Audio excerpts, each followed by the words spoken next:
Imagine that your brain is a quirky little chef, whipping up recipes of knowledge. Instead of keeping all its delicious secrets to itself, it loves to share them with hungry minds. Today, we're diving into a fascinating phenomenon: how teaching others boosts your memory, thanks to something called retrieval-based learning. If that sounds as mysterious as a magician's hat trick, stick with us, because by the end of this video, you'll see how every time you share your knowledge, your brain is actually working overtime, reinforcing neural circuits with the precision of a well-oiled machine. Let's peel back the layers of this mental onion. Don't worry though, we promise not to make you cry. Instead, we're going to have a light-hearted journey through some not-so-hairy scientific facts, mixed with a little dash of humor. Today, we're exploring a concept known as retrieval-based learning. And no, this isn't about retrieving lost keys or finding that one sock that mysteriously vanishes in the laundry. It's about how the act of remembering or retrieving information when you teach someone else solidifies that knowledge in your brain. Imagine that every time you recall a fact, it's as if your brain is slapping a bookmark right where it matters. Now you might think of learning as a one-way street. A teacher stands at the front, and everyone else sits back, nodding along like bobbleheads. That's passive intake, where you're simply absorbing information. But here's the twist. When you transform into a teacher, stepping into the spotlight to explain what you've learned, something magical happens. Let's break it down. The process of active explanation forces you to retrieve that information from your brain. And what does retrieval do? It pushes your memory from the "maybe I knew this" zone into the "I definitely know this" inside out zone. It's like upgrading your operating system. Suddenly, all those pesky bugs of forgetfulness are more than a minor glitch. Picture it. Your brain is a bustling city, with neural circuits as the highways that transport ideas. Passive intake is like taking a leisurely bus ride, where you observe the scenery but hardly check the schedule. In contrast, active teaching turns you into the conductor of your very own subway system. Every time you pull out that metaphorical lever to retrieve information, your neural circuits invigorate the network. You're not just memorizing, you're reinforcing those pathways, making them stronger, faster, and more reliable. And trust me, a well-connected brain city is a joyous place. But wait, practical example time. Imagine you just learned about the water cycle. Instead of simply reading a textbook description, you decide to explain it to a friend, or even to your pet goldfish. Hey, every audience counts. You narrate how water evaporates, condenses into clouds, and falls back as rain. In doing so, your brain searches through its mental filing cabinet, retrieves that watery information, and basically shouts, "Here it is, in all its glory." That act of actively retrieving the info helps to cement it in your long-term memory. Now, let's sprinkle in some humor. Think of your memory as a shy puppy. When you passively absorb information, that puppy sits quietly in the corner, content with a gentle pat on the head now and then. But when you actively demonstrate what you know, teaching the puppy how to fetch, roll over, or even perform a disco dance, it starts to perk up, itching to engage and show off its new tricks. Every time you share your wisdom, it's like giving that little pup a treat and encouraging it to repeat the behavior. Soon enough, your puppy isn't so shy anymore. It's confident, energetic, and wonderfully unforgettable. Now you may be wondering, how does this actually work in the nooks and crannies of my brain? Here's where the science gently tiptoes into the spotlight, without wearing a lab coat. The act of retrieving information when teaching acts as a mental workout. Just as exercise strengthens your muscles, retrieval strengthens your memory. So the next time you talk about that historical event, scientific principle, or even your grandma's secret cookie recipe, remember that you're not just sharing knowledge, you're also engaging in a beneficial brain exercise. Consider a simple scenario. Picture yourself after listening to a complex lecture on the process of photosynthesis, a process essential for life on Earth, involving sunlight, water, and carbon dioxide. If you merely listened without reflection, your brain might file that information away into a dusty corner of someday, maybe. However, when you take that information and explain it to someone else, the story transforms. Suddenly, you're not just reciting facts, you're weaving a narrative that makes the concept lively and personal. Each time you remember to include that detail about chlorophyll absorbing sunlight, it's like giving a high five to your brain's synaptic network. And anyone who's ever tried high-fiving themselves knows that even small victories feel awesome. Let's revisit the term retrieval-based learning in plain language. Imagine your memory is like a gigantic library. When you study passively, you're simply placing a book on a shelf, maybe even in a neat pile, but you haven't yet started flipping through its pages. Retrieval happens when you walk into that library and actually pull the book down from the shelf, or even read a random page out loud. Now, the next time you need that book, it's not hidden behind stacks of other neglected volumes. It's right there, well organized, and waiting for you. And the more often you retrieve that book, the easier it becomes to locate, just as if you had given it a VIP pass to the brain library. This process of active retrieval turns abstract concepts into solid memories. It strengthens the connections between neurons, the tiny nerve cells that make up your brain's wiring, by repeatedly using the same information. It's like rehearsing a favorite song. Each practice session scrubs away the initial fuzz and builds a coherent melody that you can now hum effortlessly at a moment's notice. But hey, let's not forget our star role in this story: teaching. When you teach, you don't simply repeat facts, you dramatize them. You bring color, emotion, and even a bit of drama into what might otherwise be a dull recitation. Imagine explaining Einstein's theory of relativity as an epic adventure where every time you dive into the nuances of space and time, your memory muscles flex like a superhero. Recalling these pieces of information is no longer a mundane task. It's an engaging performance that leaves a lasting impression on both the teacher and the audience. Now, let's address the casual learner in all of us. For those who fear that the world of neuroscience might be as intimidating as assembling flat-pack furniture without instructions, here's a reassurance: you don't need a PhD to enjoy the benefits of retrieval-based learning. In fact, the process can be as simple as discussing your favorite TV show plot twists, explaining why your beloved snack is the best, or even debating whether pineapple truly belongs on pizza. Each of those topics can engage your cognitive faculties, and trust me, every time you connect those dots, your brain winks at you, whispering, "Well done, champ." Let's set up a hypothetical scenario, a mini adventure in learning. You sit down and study a bit about the fascinating history of an ancient civilization. At first, you're simply absorbing dates and events like a sponge in a mildly interesting summer class. But then, you decide to share what you've learned with a friend over coffee. As you start recounting the story of legendary battles, ingenious inventions, and dramatic plot twists worthy of a blockbuster movie, something amazing happens in your brain. The act of teaching forces you to recall every detail, assess it, rearrange it, and present it with your own spark of humor and insight. In that moment, your brain becomes a storytelling maestro, weaving intricate patterns that embed these historical moments firmly into your memory.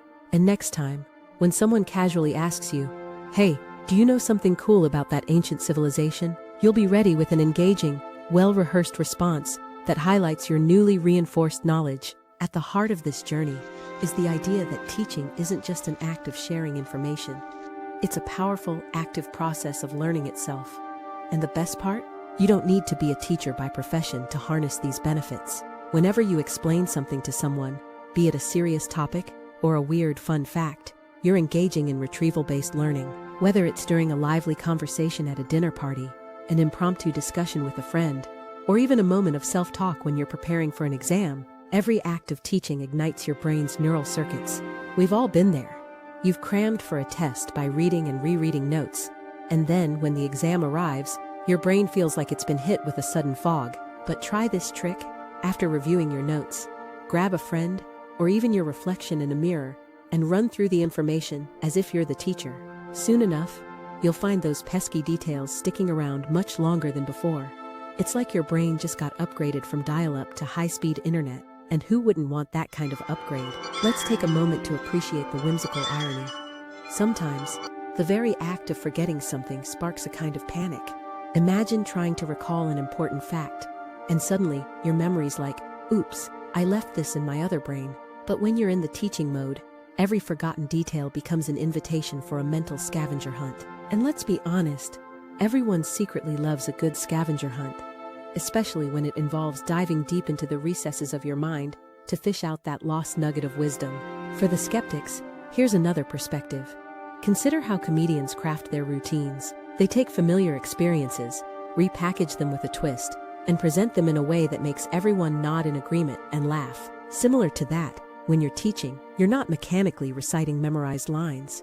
Instead, you're adapting, improvising, and sometimes even adding metaphors that make the subject more vivid. And just like a well-rehearsed comedy routine, the more you practice, the smoother and more memorable your delivery becomes. In turn, your brain refines its connections, turning fleeting information into memorable punchlines that stick with you long after the conversation ends. Let's now gently transition into a more core explanation of retrieval-based learning and why it's such a superhero move in our quest for knowledge retention. At its essence, retrieval-based learning is about actively extracting information from your memory. This is different from just reading, listening, or watching. Think about those moments when you're trying to remember your favorite joke during a party. It only comes fully to life when you recall it amidst laughter and context. That process of active recollection not only reminds you of the joke, but strengthens the mental network that holds that information. It's almost as if every time you retrieve, and even fumble through retrieving the details, your brain applauds you for giving it a chance to practice. And practice, as we all know, is the secret sauce behind mastery. Every little retrieval reinforces the connections, nudging them closer together so that the next time you're asked, "Hey, can you explain that concept?" your answer flows smoothly like butter on warm toast. Now, let's address the role of reinforcement in this process. When you teach or explain, you're not just recalling, you're actively engaging in a dialogue with yourself or your audience. It's this back and forth dynamic that keeps the learning process active.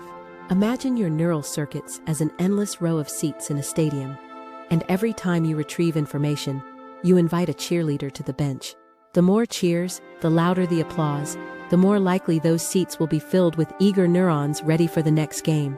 That's neural reinforcement in action, a self-sustaining cycle where retrieval ignites reinforcement, which in turn makes the next retrieval even more efficient. It's like a virtuous cycle that keeps your cognitive engines revving at peak performance. Speaking of cycles, let's not overlook the importance of humor in the mix. Humor isn't just the icing on the cake, it's a powerful tool in making learning sticky. Ever noticed how a good laugh seems to etch a moment into your memory? That's because laughter activates parts of the brain that are also responsible for memory. So when you add a pinch of wit to your teaching, you're not merely entertaining yourself or your audience, you're actually boosting your brain's ability to lock in information. So next time you're chasing down a concept that seems as elusive as a cat in a room full of rocking chairs, try dressing it up in a humorous anecdote. Trust me, your brain and your listeners will thank you for the mental break and the reinforced memory circuits. Now let's circle back to our visual scenes. We started with passive intake, the relaxed, almost lazy approach to information absorption. Then we moved to active explanation, where you step up, share your insights, and transform abstract details into a vibrant narrative. Finally, we have the reinforced neural circuits, those sparkling, efficient pathways that have been strengthened by the active retrieval and sharing processes. Each of these scenes represents a stage in the journey of learning, and by consciously moving from passive intake to active teaching, you're not only making the learning journey more interactive, but you're also ensuring that your mental library is well organized, updated, and most importantly, ready to dazzle anyone who asks a question. Let's summarize this mental adventure with a simple analogy. Imagine you're building a house. Passive intake is like gathering raw materials and blueprints, useful, but only a starting point. Active teaching is like laying down each brick carefully and ensuring every structure is sturdy. And reinforced neural circuits are the finished house, a robust, beautifully constructed home that stands the test of time. Each time you retrieve and explain an idea, you're adding another solid brick to your mental residence, making it less likely for the details to crumble over time. Before we wrap up this mental joyride, it's essential to note that the practice of teaching to remember isn't just for formal education. It's a versatile strategy that can be incorporated into everyday life. Whether you're preparing for an important meeting, talking over dinner about life's quirks, or even recounting a personal experience, every moment you take to articulate your thoughts helps to deepen your memory. It's a reminder that every conversation can be an opportunity for growth, a chance to upgrade your mental software and keep your neural circuits in tip-top shape. In conclusion, the secret behind why memory improves when you teach others lies in the power of retrieval-based learning. Instead of being a passive recipient of information, you turn yourself into an active participant, a teacher, a storyteller, a guide, and in doing so, your brain goes through a series of well-choreographed steps. First, it intakes and stores the information. It reinforces those neural circuits to create a lasting, indelible memory. It all comes full circle. So the next time you come across a fascinating fact or piece of knowledge, remember, hold on to it, share it, and watch as your memory blossoms like a vibrant garden in spring. And who knows, you might just inspire someone else along the way.